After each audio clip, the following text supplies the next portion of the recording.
নমস্কাৰ আলহীসকল। আজি মই এই ভিডিঅ'টোৰ যোগেদি আমাৰ সকলোৰে মৰমৰ হিয়াৰ আমঠু জুবিন গাৰ্গৰ শেষকৃত্য সম্পন্ন কৰা ঠাইখন, যাক জুবিন ক্ষেত্ৰ নামেৰে পৰিচিত, সেই ঠাইখন দেখুৱাবলৈ চেষ্টা কৰিম।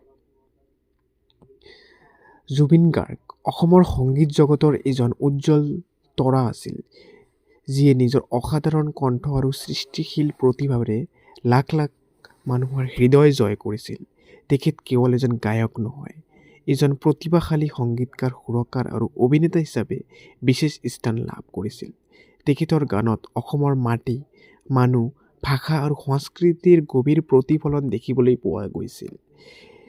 প্ৰেম, দেশপ্ৰেম, সমাজ আৰু জীৱনৰ বিভিন্ন অনুভূতি তেখেতৰ অন্তৰত হৃদয়স্পৰ্শভাৱে প্ৰকাশ পাইছিল। জুবিন গাৰ্গৰ সংগীতে অসমীয়া ভাষাক নতুন উচ্চতালৈ লৈ গৈছিল আৰু বিশ্বৰ আগত এক বিশেষ পৰিচয় দাঙি ধৰিছিল।